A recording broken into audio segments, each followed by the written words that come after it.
Last week, we got reverse swept on the Locky two-step and Locky Trinity parlay as nothing was really firing on my side of things last week. So, got to take a giant L on that performance again.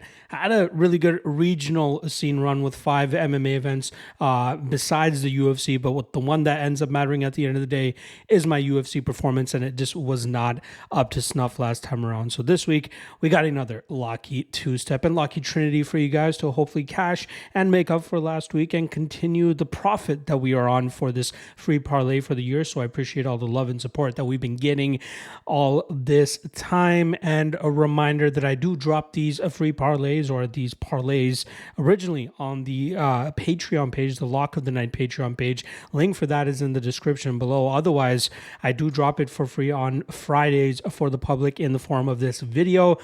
Odds sometimes shift, as you'll see for the Locky two-step for this week, but again, if you want to get it a little bit earlier, get a little bit of a better of a price more often than not, that's the way to do so. All right, let's get right into it. First up in the Locky two-step is going to be Garrett Armfield as he comes in taking on Brady Heastand in a matchup where both guys have similar wrestling. I'd give a slight edge to the Heastand side there, but I do think that we see Armfield utilize his defensive wrestling to keep this fight upright and utilize his superior striking, where we see Heastand more often than not very hesitant, very uncomfortable. And I think we've seen some good game planning from Armfield in the past, specifically in his last fight against Brad Katona, who I think is a step up of competition based on what he's compared to what he's fighting this weekend. So seeing how he performed against a guy like Katona and seeing how he should do against a guy like Heastand, I feel like that this is a great opportunity for him to go out there and get another victory, making it 3 straight for him and hopefully cashing the first step in our Locky two-step. The second step is going to be Miles Johns, who just recently got elevated to the co-main event after Ikram Aliskerov got rescheduled to fight Robert Whittaker next week. And this is a big spot for him to go out there and what could have been 4 straight wins for him. He did have that no contest against Dan Argueta due to I believe there was a miscommunication in regards to some of the medication that he was taking. But this is a great spot for him to go out there and defeat a veteran in Douglas Silva de Andrade, who is about a week shy of his 39th birthday, which we know is usually a sign of a decline in a fighter's game. Now, De Silva had a solid performance last time around against Cody Stamen last year, but I do think that we'll see solid game planning and execution from Miles Johns here, something we've been seeing from him ever since he joined up with the Marathon MMA team. I think we'll see him utilize his full MMA package here with movement, volume, and clinching to slow down de Andrade and then really start to run away with this fight late.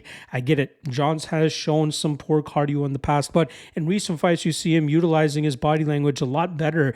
He is still, even though he's moving backwards, you see him crashing the pocket often enough to try to land his big power and get the respect of his opponent, but also engaging in the clinch and looking for takedowns to try to just cruise through that last round as best as he can.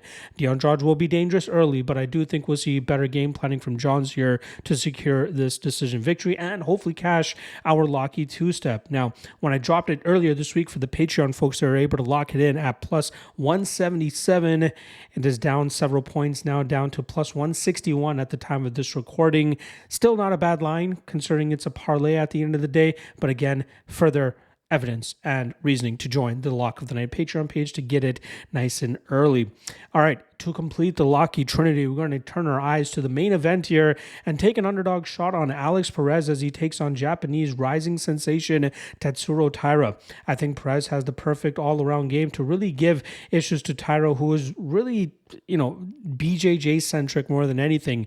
We saw him land a knockout last time around against Carlos Hernandez, but that's kind of a blip on the radar of striking that we've been seeing from him in the UFC. Specifically, we see him riding around at distance, utilizing soft kicks from distance, and eventually waiting for the opportunity to change levels to take the fight to the ground. We've seen Perez utilize solid takedown defense in the past, but also even better get-ups, but I think it's going to be the wrestling aspect here that's going to cause Taira a lot of issues. I'm not the most impressed with his pure wrestling here. BJJ, probably one of the best in the division, if not the best, probably not the best, but top 5 for sure. But in terms of getting the fight there, he's kind of benefited from guys wanting to engage with him in the grappling room. It's very weird. We saw Edgar Chairez pull guard a couple times by jumping guillotine, giving Taira the opportunity to get that top position. in all 3 rounds. We saw Carlos Hernandez follow him to the ground in the first round a bunch of times. It's very weird that we've been seeing this from fighters when they know that's where he is most dangerous. But I think we'll see better game planning here from Perez to keep this fight upright, utilize his striking advantage, and eventually find a finish in the 3rd or 4th round. Now, earlier this week when I dropped it to the Patreon folks, you were able to get plus 593 on this Locky Trinity, and luckily you're able to still get the same number here, and it's still plus 593 this week.